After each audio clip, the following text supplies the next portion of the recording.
खुदारा अपने आप को बेचैन ना करो, बेकरार ना करो, बेसुकून ना करो, रब की याद में आ जाओ, दुरूद सलाम में आ जाओ, नात के हुस्न में आओ, तिलावत की दुनिया में आओ, सजदों के नूर में आओ। आओ कभी खोल के दिल मस्जिद की सफाइयाँ करें। आओ आओ ना कभी कोई बूढ़ा, दादी नानी दादा उनके पास बैठ के पैर दबा के अल्लाह को राजी करें। ये कैफ वाली जगह है, ये सुरूर वाली जगह। इतनी बेचैन हमारी जिंदगी है, बेकरार है, तड़पते हुए लोग, लड़ते हुए लोग, ऐसे लगता है अभी एक दूसरे का गिरेबान थाम लेंगे। बेकरार बेचैन। किसी को इंतजार का कहा जाना कि 10-20 मिनट किसी का इंतजार करो, तो बाद लोगों मुझे ऐसे लगता है जैसे ये इनका कलेजा फट जाएगा। डॉक्टर के इंतजार में बैठे हैं तो बड़े परेशान है। किसी को मिलने गए हैं, को आधा घंटा बैठना पड़ गया तो बड़ी दिक्कत में है। अपने आप को सुकून दें। आप यकीन करें बड़ा मजा आता है, कभी किसी का इंतजार करना पड़े तो 2-4 तस्बीह दुरूद शरीफ पढ़ी जाती है। यानी ज़ौक़ बन जाता है कि चलो अल्लाह ने मौका दिया है, कुछ सरकार को याद कर लें, तन्हाई मिल गई। हमारा मिजाज जिस सख्ती का शिकार है, वो सख्ती आहिस्ता आहिस्ता हमें ज्यादा आजमाइश में डाल गई। तो मेरे भाई, जिंदगी में इत्मीनान हुस्न है और वो सबसे ज्यादा अल्लाह की याद में मिलता है, वो सबसे ज्यादा रब करीम के जिक्र में। सबसे ज्यादा जो चाहता है ना दिल ठंडा रहे, जुबान मीठी रहे, वो मदीने वाले महबूब पे दुरूद व सलाम पढ़ा करे, वो हुजूर पे दुरूद व सलाम पढ़ा करे, जुबान मीठी रहेगी। मेरा जाती तजर्बा है कि जो आदमी अपने अखलाक संवारना चाहे वो हुजूर पे दुरूद शरीफ पढ़े। जो अपने अखलाक संवारना चाहे, तबीयत को ठंडा रखना चाहे, वो दुरूद शरीफ पढ़े, उसका दिल सुकून में आएगा। कुछ काम और हैं जिंदगी में इत्मीनान के लिए, उनका होना भी बड़ा जरूरी है। सबसे पहले अगर आप चाहते हैं ना जिंदगी में सुकून हो, तो हकीकतों का सामना करना सीखें। आप जो हैं वो रहना सीखें, जो आप नहीं हैं वो बनने की कोशिश न करें। हकीकत का सामना करोगे तो जिंदगी इत्मीनान में आ जाएगी। हमने ना बहाने बना लिए हैं, हीले बना लिए, झूठ के सहारे अपने आप को ऊंचा कर लिया है। एक आदमी से कहा जाता है तो रिश्वत ना ले, तो कहता है मैं गरीबों से नहीं लेता। तो मेरा सवाल यह है कि अमीरों का हिसाब लेने की अल्लाह ने तेरी ड्यूटी लगाई है, तेरे जिम्मे लगाया है कि तू अमीरों का हिसाब कर। तुम्हें क्या जरूरत पड़ी है? हम ना बहाना करते हैं, रिश्वत लेने वाले का अलग बहाना है और सिफारिश वाले का अलग बहाना है। हकीकत का सामना करें, हकीकत का। जो मेरी जिम्मेदारियां हैं वो मैंने पूरी कर ली, जो आपकी जिम्मेदारियां हैं वो आप जान ना छुड़ाएं, हकीकत पसंद बने। मेरे रसूल करीम, फिर पढ़िए दुरूद शरीफ, सल्लल्लाहु ताला अलैहि वसल्लम। हुजूर सल्लल्लाहु अलैहि वसल्लम ने फरमाया कि मेरी बेटी सैयदा फातिमा ज़हरा रज़ियल्लाहु ताला अन्हा सिर्फ जन्नती नहीं, जन्नती औरतों की सरदार है। लेकिन हुजूर ने यह भी फरमाया कि फातिमा ये ख्याल रखना, अगर अल्लाह ने हिसाब पूछा तो हिसाब तुमने खुद देना है। हकीकत की तरफ तवज्जो कराई हुजूर ने।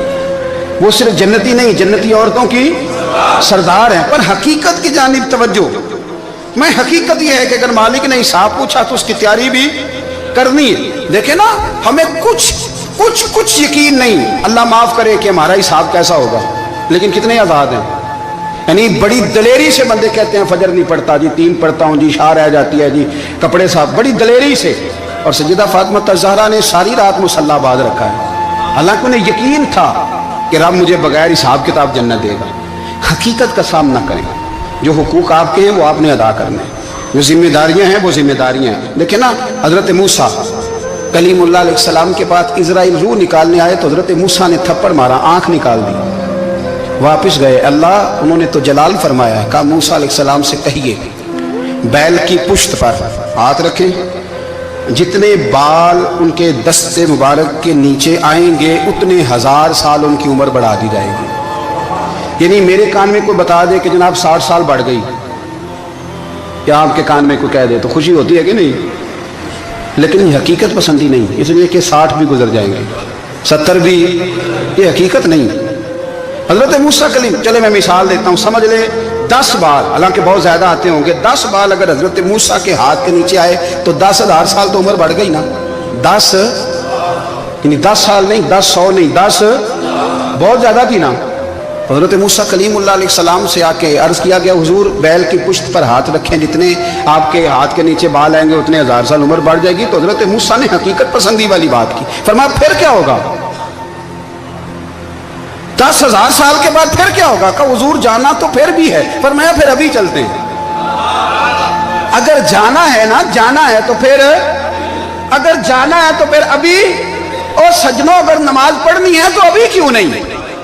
اگر داڑھی رکھنی ہے تو پھر رمضان کا انتظار کیوں کریں؟ ابھی کیوں نہیں؟ اگر سچ بولنا ہے تو پھر، اگر رزق حلال کھانا ہے تو پھر انتظار کاہے کا؟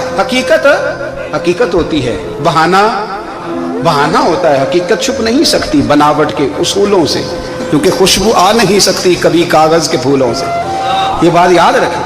اگر جانا ہے تو حضرت کلیم فرمانے لگے پھر 10,000 سال کے بعد بھی جانا ہے تو آج بھی ہمیں بے قراری زندگی میں اس لیے کہ ہم حقیقت پسند نہیں، ہم بہانوں میں، ہم ہواؤں میں جیتے ہیں، ہواؤں میں، خیالات میں زندگی گزارتے ہیں۔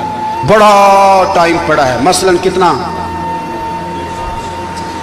کتنا میرے رسول کریم صلی اللہ تعالیٰ علیہ وآلہ وسلم نے ایک دن صحابہ سے فرمایا تمہیں حیا نہیں آتی؟ حضور کیا ہوا؟ فرمایا وہ والے مکان بناتے ہو جن میں تم رہ نہیں سکتے، وہ والا مال جمع کرتے ہو جو کھا نہیں سکتے، حیا نہیں آتی؟ عرض کی حضور حکم کریں تو محبوب فرمانے لگے جوتے کا ایک تسمہ بند کرتا ہوں تو سوچتا ہوں دوسرا بند کرنے سے پہلے موت آ جائے گی، ایک سانس اندر جاتی ہے تو دوسرا آنے سے پہلے میں یاد کرتا ہوں کہ مجھے دنیا سے جانا ہے۔ تمہیں حیا نہیں آتی؟ وہ مکان بناتے ہو جن میں رہ ہی نہیں سکتے، وہ مال جمع کرتے ہو جو کھا، حقیقت پسند نہیں بھائی ہم۔ بہت سارے لوگ ہیں بڑی باتیں سناتے ہیں، بڑی، میں کہتا ہوں اصل میں نا زیادہ باتیں سنا کے نا بیچارہ اپنے آپ کو مطمئن کرنا چاہتا ہے، اصل بات یہ ہے کہ اندر سے نا ہلا ہوا ہے، کچھ بھی نہیں، بڑا زیادہ ہنستا ہے اور مجھے لگتا ہے کہ کوئی گہرا زخم چھپا رہا ہے۔ اس لیے ملمہ سازی، حقیقت پسند بنو، حقیقت پسند۔ یاد رکھنا من ترک صلاۃ متعمدا فقد کفر، میرے رسول نے حقیقت بیان کی، فرمایا جس نے ایک نماز بھی جان بوجھ کے چھوڑی اس نے رب کے رب ہونے کا انکار کیا، اس نے کفران نعمت کیا۔ یہ حقیقت ہے، کوئی کلیریفیکیشن نہیں، کوئی وضاحت نہیں۔ جو نماز نہیں پڑھتا جھوٹ بولتا ہے، غلط بیانی کرتا ہے۔ جو شخص رزق حرام کما کے کہتا ہے کہ اس کے بغیر گزارا نہیں چلتا، وہ جھوٹ بولتا ہے، اس لیے کہ رب فرماتا ہے جب تجھے پیدا کیا ہے تو تیرا رزق میرے ذمہ ہے۔ اللہ فرماتا ہے کہ لا یکلف اللہ نفسا الا وسعها، میں کسی پر وہ بوجھ نہیں ڈالتا جو اٹھا نہ سکے۔ نماز فرض کیا اس کا مطلب ہے ہم پڑھنے کے قابل ہیں، اس نے ہمارے ذمہ داریاں لگائی ہیں تو مطلب یہ ہے کہ ہم ذمہ داریاں ادا کرنے کے قابل ہیں، ورنہ وہ کہتا ہے میں وہ بوجھ ڈالتا ہی نہیں جو تجھ سے اٹھایا نہ جائے۔ اگر چاہتے ہو کہ زندگی میں اطمینان ملے تو خدا را حقیقت پسند والی زندگی گزارو۔ یہ فضاؤں میں زندہ رہنا، ہواؤں میں، اللہ بڑا معاف کرنے والا ہے، اللہ بڑا کریم ہے، معاف کر دے گا، تو بھئی یہ بات صحابہ کو بھی پتا تھی، یہ اہل بیت کو بھی خبر تھی، تو وہ تو ایک ایک بات کا لحاظ کرتے تھے۔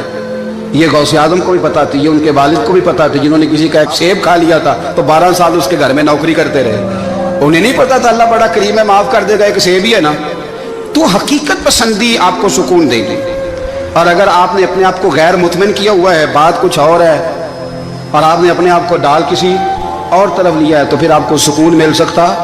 سکون حقیقت پسندی میں، اصل میں سکون ہوتا ہے، اداکاری میں سکون نہیں ہوتا۔ تیسری بات سنیں، اگر آپ چاہتے ہیں زندگی میں مطمئن رہیں تو دنیا داروں سے امیدیں توڑ دیں، اللہ اور اس کے رسول سے امید وابستہ کریں، اولیاء اللہ سے امیدیں وابستہ کریں، صحابہ اور اہل بیت سے امیدیں، اللہ اور اللہ والوں سے امیدیں، دنیا داروں سے امیدیں۔ آپ کو پتہ ہے دنیا دار کی تباہی کب ہوتی ہے؟ جب انہیں خوش آمدی مل جاتا ہے۔ چودھری کا بیڑا اس وقت غرق ہوتا ہے جب اسے چودھری کہنے والے زیادہ ہو جاتے ہیں۔ سیٹھ صاحب اور نواب صاحب بیچارے تباہ تب ہوتے ہیں بھولے پن میں، جب ان کے دائیں بائیں ریلا ہوتا ہے سیٹھ صاحب کہنے کا، لوگ انہیں کھانا چاہتے ہیں، پیار ان کا نہیں ہوتا، ان کی جیب کا ہوتا ہے، محبت ان سے نہیں ہوتی، ان کی کرسی سے ہوتی ہے، ضروریات کا پیار ہوتا ہے، تباہ کر دیا جاتا ہے۔ ہماری ساری توقعات دنیا داروں سے وابستہ ہو گئی ہیں، ناراض نہ ہونا۔ پیروں نے، مولویوں نے، درویشوں نے، انہوں نے بھی سیٹ رکھے ہوئے جلسوں کی صدارت کرانے کے لیے، یعنی مذہبی جلسہ ہے، اس میں بہت زبردست پڑھے لکھے صاحب تقوی عالم کا خطاب ہے، اور کی صدارت وہ بندہ کر رہا ہے جس نے عشاء کی نماز بھی نہیں پڑھی، وہ بندہ صدارت کر رہا ہے، کیوں؟ اس لیے کہ اس نے لاکھ روپیہ دیا ہے محفل میں۔ خدا را دنیا داروں سے امیدیں چھوڑ دیں، ورنہ آپ کمزور پڑ جائیں گے، آپ کی امیدیں ٹوٹیں گی۔ کتنا کمزور ہے وہ شخص جو 2-4 ہزار کے لیے کسی بندے کی چاپلوسی کرتا ہے، اس کے پیچھے بھاگتا ہے، خوش آمدیں کرتا ہے، تھوڑے سے نوٹوں کے لیے، दुख सुख में काम आएगा, इस काम के लिए मेरे रसूल करीम अलैहिस्सलाम ने फरमाया, जिसने बंदों को राजी करते करते रब को नाराज कर दिया, उसकी दुनिया भी गई और आखिरत भी गई। और फरमाया, जिसने बंदों की परवाह नहीं की, अल्लाह को राजी किया, फरमाया अगर रब राजी हो गया तो लोगों के दिलों में भी मोहब्बत पैदा फरमा देगा। क्या जरूरत है खुशामद करना दुनियादारों की, सेठों की, नवाबों की, चापलों। और मैं आपको एक बात बताऊं, होता पता क्या है,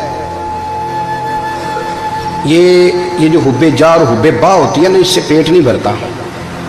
आपको अगर खुशामद करनी है तो फिर आपको सारी जिंदगी करनी है।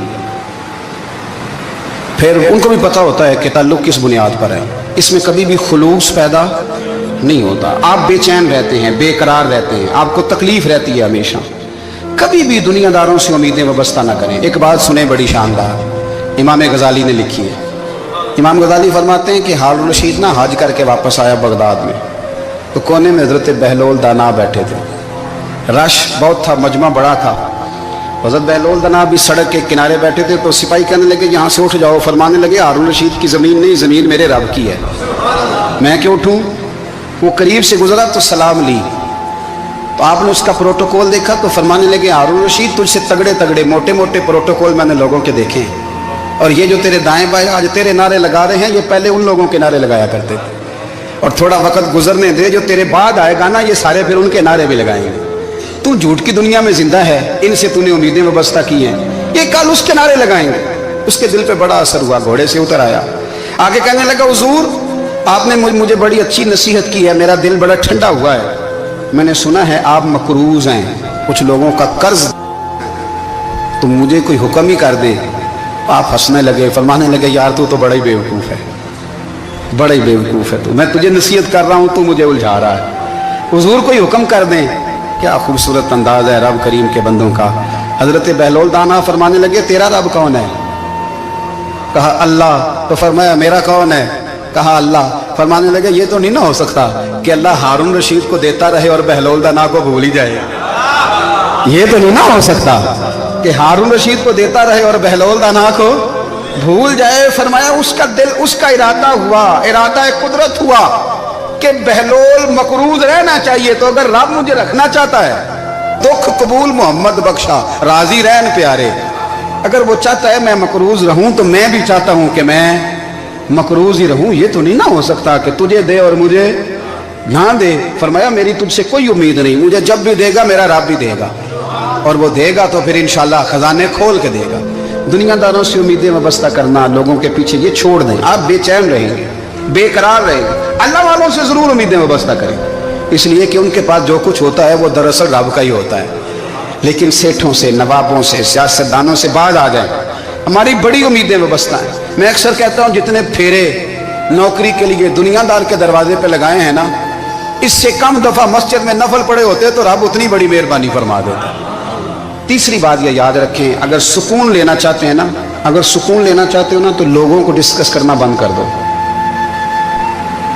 किसको अल्लाह ने कितने पैसे दिए हैं वो जाने और अल्लाह जाने, किसको अल्लाह ने कितनी गाड़ियां दी हैं वो जाने, और लोगों को डिस्कस करना जी।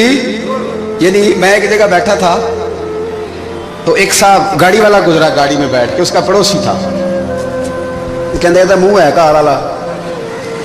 मैं क्या ਉਹਦਾ ਤੇ ਹੈ ਤਾਂ ਹੀ ਬੈਠਾ ਹੈ, ਤੇ ਹੁਣ ਮੈਂ ਕਿਹਾ ਸਮਝਾਣਾ ਸੀ ਨਾ ਉਹਨੂੰ, ਮੈਂ ਕਿਹਾ ਤੂੰ ਤੇ ਮੈਂ ਹਿਸਾਬ ਲਾਈਏ ਵੀ ਸਾਡੇ ਕੋਲ ਕੋਈ नहीं, ਉਹਦਾ ਤੇ है, लेकिन ना अल्लाह ने उसे दिए ना, तो अल्लाह ने चाहा ना वो कार में बैठे, तो इसने फटे पे बैठ के ये तबसरा किया कि मुंह है कार वाला। मैं क्या भी ਉਹਦਾ ਤੇ है ਤਾਂ कार है। अब मुझे तुझे अंदाजा लगाना चाहिए कि हम क्या ये बहस है। यदि अल्लाह को चाहिए था माज अल्लाह के पहले तुमसे पूछता कि इसे कार देनी है कि नहीं। क्या मतलब फसूल बहस है। वो चीज हमें इतना तंग करती है, इतनी तकलीफ देती है कि आप यकीन करें सारा दिन उसी को डिस्कस करते हैं, सारा दिन। उसके पास गाड़ी है, उसके पास कार है, फलाने का पैसा 1 नंबर है, फलाने का 2 नंबर है, फलाने का 6 नंबर है। असल बात के अंदर हसद है, इसको निकालो। एक बात कहने लगा हूं, इसे याद रखना। मेरे आला हज़रत रहमतुल्लाह अलैह फरमाया करते, हसद करने वाला बंदों पर इतराज नहीं करता, अल्लाह पर इतराज करता। वो कहता है अल्लाह उसे क्यों दिया है, इतना क्यों दिया है, माज़ अल्लाह, वो अल्लाह की तकसीम पर इतराज करता। हसद करते हो बेचैन रहोगे, हसद आपके दिल को तड़पा के रख देगा। छोड़े, अल्लाह बड़ा करीम है, जिसको जहां चाहता है वहां बिठा देता है। آپ قطعاً اس بحث میں نہ پڑے کہ اللہ نے کس کو کتنا دیا ہے، کب دیا ہے، کیوں دیا ہے، وہ بڑا بے نیاز ہے۔ حسد آپ کو تباہ کرے گا۔ دنیا میں پہلا گناہ جو ہوا تھا وہ حسد تھا۔ ابلیس نے حضرت آدم سے حسد کیا، کہنے لگا میں بہتر ہوں، سرداری اس کو مل رہی ہے، یہ تو اللہ کو پتہ ہے نا کس کو دینی ہے۔ اور دنیا میں پہلا قتل حسد کی وجہ سے ہوا۔ حابیل قابیل کے درمیان حسد کا معاملہ تھا، خاتون کا نکاح اس سے کیوں ہو رہا ہے، مجھ سے ہونا چاہیے۔ حسد تباہی کرتا۔ آپ یقین کریں، یعنی دکاندار کے سامنے دوسری دکان پڑتی ہے اور پریشان ہو جاتا ہے، وہ کہتا ہے میرا کیا بنے گا، لا حول ولا قوت الا باللہ العلی العظیم، یعنی تیرا کیا خیال ہے کہ تیرے حصے کی روٹی وہ کھا جائے گا، اتنا چھوٹا دل، یہ تیرا موقف یہ ہے کہ تیرے حصے کا نصیب اس تک چلا جائے گا، یہ تیری خواہش ہے۔ ایک دوسرے کی کمزوریاں بیان کرنا، اس کا تو مال ہی ناقص ہے جی، اس کے تو پاس ہی کچھ نہیں، یہ تو کمزور لوگوں کا طریقہ ہے۔ میرے رسول کریم علیہ السلام گزر رہے تھے، پت جھڑ کا موسم تھا، خزاں کا موسم تھا، درختوں کے پتے جھڑ رہے تھے، صحابہ کو ساتھ لے کے حضور گزرے اور ایک درخت کی ٹہنی کو پکڑ کے حضور نے ہلایا۔ صحابہ فرماتے ہیں کہ چھم چھم اس کے پتے گرے، زمین پر ڈھیر لگ گیا۔ حضور نے فرمایا دیکھا تم نے کیا ہوا؟ حضور ہاں۔ فرمایا کتنی تیزی سے پتے جھڑے ہیں، صرف تنا رہ گیا ہے اور خالی ٹہنیاں رہ گئی ہیں، کوئی حسن بچا ہے؟ حضور نہیں۔ تو نبی کریم فرمانے لگے جو حسد کرتا ہے نا اس کی نیکیاں بھی اسی طرح جھڑ جاتی ہیں، اسی طرح۔ اور ایک جگہ حضور فرمانے لگے جس طرح راکھ لکڑی کو آگ کھا جاتی ہے، جس طرح لکڑی کو آگ، جب آگ کھا جائے تو پھر لکڑی کو لکڑی نہیں کہا جاتا، راکھ کہا جاتا ہے، کوئلہ کہا جاتا ہے، اس کی اصل باقی یعنی اسے کھائی جاتی ہے۔ تو حضور علیہ السلام فرمانے لگے جس طرح آگ لکڑی کو کھا جاتی ہے، فرمایا اسی طرح حسد نیکیوں کو کھا جاتا ہے، نیکیاں رہتی نہیں۔ حسد کرنے والے کے پاس نیکیاں یعنی ان کی اصل شکل موجود، کبھی بھی حسد نہیں کریں۔ اللہ کی تقسیم ہے، جس کو چاہے جب چاہے جتنا چاہے عطا کرے۔ اور چوتھی بات میرے بھائی، کبھی بھی بغض نہ پیدا کریں۔ بغض والے لوگ بے سکون رہتے ہیں۔ بہت ساری کمزوریاں ہمارے اندر ہوتی ہیں نا، پھر اللہ ہماری روزی تو نہیں نہ بند فرماتا، یہ تو نہیں کہتا کہ زمین سے نکل جاؤ۔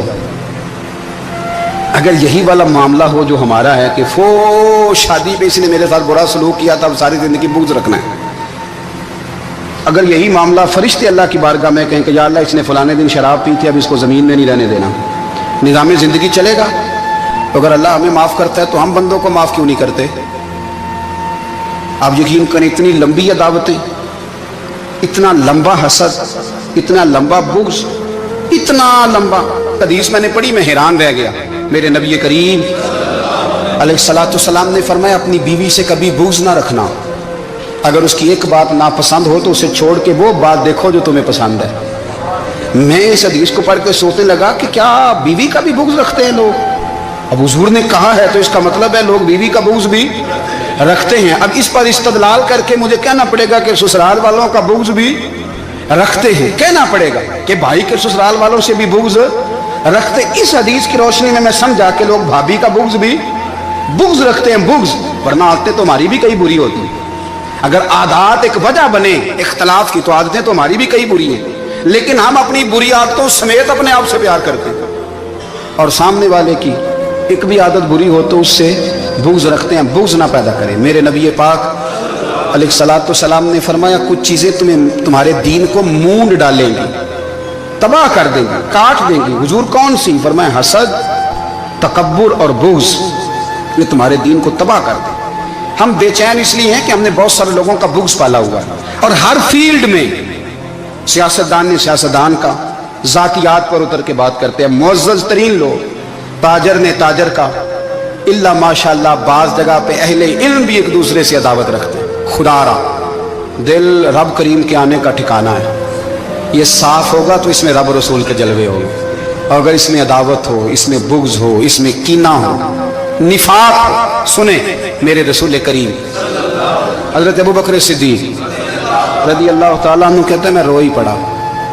مکہ فتح ہوا نا تو اکرمہ بن ابو جہل نے پیغام بھیجا کہ میں نا کلمہ پڑھنے کے لیے آ رہا ہوں۔ بات لمبی ہے، میں موضوع پہ رہنا چاہتا ہوں۔ کہتے ہیں جب وہ آنے لگا نا تو نبی پاک نے ہم سب کو بلایا، ہم حاضر خدمت ہوئے تو حضور فرمانے لگے کہ اس کے باپ نے نا بڑا ظلم کیا ہے ہمارے ساتھ، अबू जाल ने बड़ा सताया है, बड़ी तकलीफ दी है। आप मुझे बतलाएं कि वो एक दफ़ा किसी शादी पे बहस होती है बीवी के भाई के साथ, फिर सारी ज़िंदगी उस बेचारे को माफ़ी, वो 10 दफ़ा घर आता है माफ़ी मांगने पर सवाल ही नहीं पैदा होता, मैं ओ हो मुझे ही कह दिया,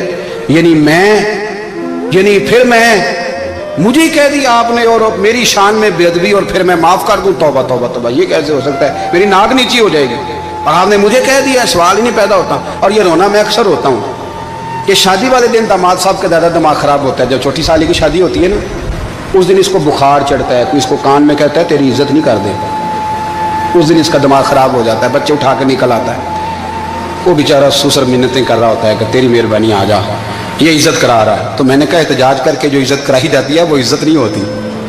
हाँ, यहाँ मांग के इज्जत देते हैं लोग, या एहतजाज की कोई इज्जत है? आपके अंदर कमालात इतने हों कि आपकी इज्जत करने को दिल चाहे, यानी मजा आए, यानी लुत्फ आए, यानी आप दूर बैठे हो तो किसी का दिल करे आपको स्टेज पे बुलाने के लिए। ये क्या बात हुई कि छाए जाना और भाग के आगे जाना, इनसे निकलें। इकरमा बिन अबू जाल कलमा पढ़ने के इरादे से आ रहे हैं, हुजूर अलैहिस्सलाम ने सहाबा को बुलाया, कितनी ज्यादा दावत रखी जा सकती थी माज़अल्लाह, कब से वो चला था जुल्म करने, और उसके बाद उसका बेटा शुरू हो गया। कितनी बातें थी जो ना काबिल माफी थी, पर करीम रसूल ने हमें बतलाया है कि सुकून वाली जिंदगी कहते किसको है। जब सब लोग जमा हो गए तो हुजूर ने फरमाया भाई वो कलमा पढ़ने आ रहा है, उसके बाप ने जुल्म बड़े किए हैं, पर मेरी नसीहत ही है कि उसके सामने उसके बाप को बुरा ना कहे, खबरदार कोई उसके सामने कोई बात ना करे। अब वो कलमा पढ़ने आ रहा है, मुती होके आ रहा है, बांध के आ रहा है। कहते हैं अल्लाह के रसूल ने ना काफी देर तक खुतबा दिया, ब्रीफिंग दी, बात समझाई। जनाब सिद्दीक अकबर कहते मैं रो पड़ा।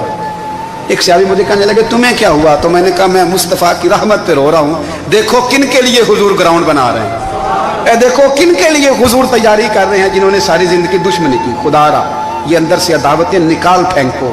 ओ भाई इतना तो लंबा टाइम ही कोई नहीं, इतना तो वक्त ही कोई नहीं, इसको साफ रखो। बंदा कोई कर भी गया तो कोई अर्ज नहीं। चंगी मंदी सजना खोलो 100 वारी हो जाती, यार यारां दा गिला नहीं करते। असल परीत यार यारां दा जेड़ा गिला करता जे यार नहीं जिंदा। हाँ पक्की बात, पक्की पीढ़ी। मेरा एक संगी मुझे आके कहने लगा फलानी जगह बंदा ये बात कर रहा था, मैं क्या तू उथे ही से सुनदा से, तुम ही नाल ही से, मेरा तो सज्जन बात सुन ही नहीं सकता। चंगी मंदी सजना कोलों 100 वारी हो जाती, यार यारां दा गिला नहीं करते। असल परीत जिन्हां दी। हाँ जो बंदे फिर होते इस तरह के, उनके लिए भी मियाँ साहब ने कहा है, उनके लिए भी मियाँ साहब ने कहा है, उनके लिए भी आपने बात इरशाद फरमाई है। आपने फरमाया चंगा होया लड़ नेड़ियों छुटा, किते उम्र नहीं लंगी सारी, बेकदरां दी यारी कोलों तौबा लख लख वारी। और चंगा होया लड़ नेड़ियों छुटा, किते उम्र नहीं लंगी सारी। यो इस तरह का था ना, शिकवे करने वाला, बुग़्ज़ रखने वाला। फरमाया बेकदरां दी यारी कोलों तौबा, यानी लख ते लख किने हो गए, यानी 2 लाख वारी तौबा की थी उन्होंने, गिनी नहीं जा सकती जितनी मियाँ साहब ने तौबा कर दी। बेकदरे दोस्त बेकदरां दी यारी कोलों तौबा लख लख वारी, चंगा होया लड़ नेड़े छुटा, किते उम्र नहीं लंगी सारी। तो मेहरबानी करें, एक तो अगर आप मुतमईन रहना चाहते हैं तो कभी कभी ना मस्त हो के जिक्र इलाही करें। मस्त हो, वो वाला जिक्र नहीं जिसमें आप मोबाइल भी देख रहे हैं और कहानियाँ भी। मेरे सामने को बंदा जुमे वाले दिन या तकरीर के दरमियान तस्बीह लेके बैठ जाए तो मैं उससे पूछता हूँ तू 2 काम एक टाइम जी किमें पे करना है। मेरी भी बात सुन रहे हो, तस्बीह पढ़ी तो मुमकिन ही नहीं। तस्बीह तो तस्बीह है, जब वो होगी तो फिर कोई और काम सवाल ही नहीं पैदा हो। एक तो जिक्र करें महव हो, दूसरी बात हकीकत का सामना करें। आप अगर मुतमईन रहना चाहते हैं तो हकीकत पसंद बने। तीसरी बात हसद छोड़ दें, दूसरों को डिस्कस करना छोड़ दें। आप ये देखें कि अल्लाह ने मुझे क्या कुछ दिया, उस पर राजी रहें। और चौथी बात अदावत छोड़ दें, सीने में कीना छोड़ दें। आपकी ज़िंदगी मुतमईन हो जाएगी, आप खुशहाल रहेंगे। वो जो आप लफ्ज़ कहते हैं ना कि मैं बोर हूँ, मैं परेशान हूँ, उससे आप निकल आएंगे। अल्लाह हमें महबूब की ग़ुलामी में ज़िंदा रखे, ग़ुलामी में मौत।